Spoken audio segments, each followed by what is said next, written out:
Hi everyone. आज हम लोग समझेंगे रेजिलिएंट। मतलब ये होता है कि किसी भी चीज़ में मान लिया कि सक्सेस नहीं मिल रही है, बाउंस बैक करना, अपने आप को चेक करना, where should I change my self,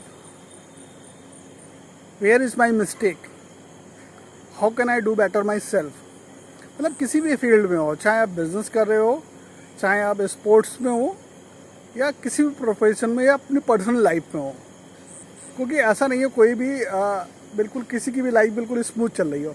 हर किसी के लाइफ में चैलेंजेस होते हैं। किसी को फाइनेंशियल चैलेंजेस होते हैं, किसी को रिलेशनशिप वाले चैलेंजेस होते हैं, या कोई सेल्स में है तो उसको सेल्स के वाले चैलेंजेस होते हैं। क्योंकि हर समय क्या होता है कि किसी का बिल्कुल एक जैसा नहीं चल रहा होता है।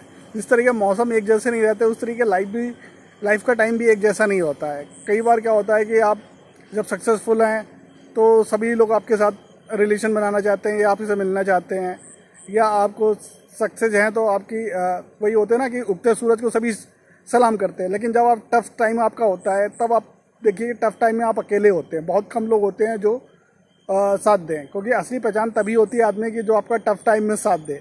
तो उस समय क्या करें, कोई बात नहीं, और समझें और अपने आप को चेक करें और सोचें कि किस तरीके का काम करके मैं जीत सकता हूँ, और क्या मैं अपनी हैबिट चेंज कर रहा हूँ।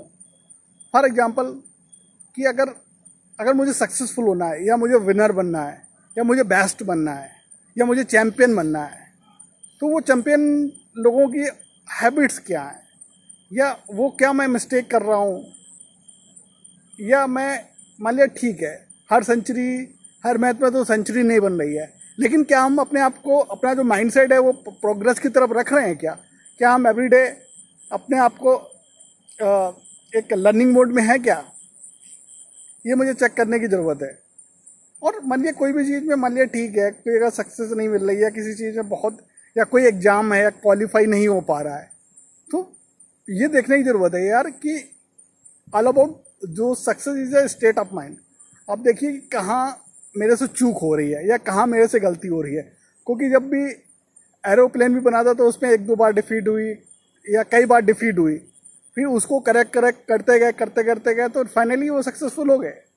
तो कई बार क्या होता है, बहुत लाइफ में या किसी भी फील्ड में बहुत ज़्यादा लोग, कई बार इंटेलिजेंट लोग सक्सेसफुल नहीं होते हैं। आज मैं एक एग्जांपल देख रहा था, जो यूएसए में बोक्लिन जो ब्रिज है, उसको एक ऐसी लेडी ने बनाया था जो इंजीनियर भी नहीं थी, लेकिन उनके पास कोई ऑप्शन नहीं था पीछे हटने का, क्योंकि उनके हस्बैंड इंजीनियर थे। वो उनको किसी तरीके से कोई चैलेंजेस मेडिकल से आ गए थे, तो उनकी पत्नी ने उनको सीखा कि कैसे ये चीज़ें करते हैं। तो कई बार क्या होता है कि आप चीज़ें जब रेजिलिएंट हो, 14 साल तक उन्होंने काफ़ी लर्निंग करते रहे, सीखते रहे, और फिर पुल ऐसा बनाया कि बहुत बढ़िया बनाया। अब देखिए राइट ब्रदर्स ही देख लिया, उनसे पहले बहुत लोगों ने जहाज़ बनाने की कोशिश की थी, बड़े बड़े इंजीनियर एक्सपर्ट, नहीं सक्सेसफुल, लेकिन राइट ब्रदर्स लगे रहे, धीरे धीरे सक्सेस हो पाए। तो इसी तरीके आप देखिए हेनरी फोर्ड 5वीं पास थे, बहुत ज़्यादा एजुकेटेड नहीं थे। अब इलॉन मस्क का एक एग्जांपल ले लो कि वो देखो रॉकेट साइंसिंग या नासा से एरोनॉटिकल इंजीनियरिंग वगैरह नहीं, लेकिन फिर भी उन्होंने रॉकेट के लिए प्रयास किया, स्टडी की, पढ़े, और फिर 2-3 बार फेल हुए, सक्सेस हो गए। इसी को बोलते हैं रेजिलिएंट, लाइफ में रेजिलिएंट बनना। और जो चाहिए उसके लिए नेवर गिव अप, कभी गिव अप नहीं करो और कभी हार मत मानो। तो इसी से आपको बड़े बड़े ड्रीम आपके इसी तरीके पूरे होंगे।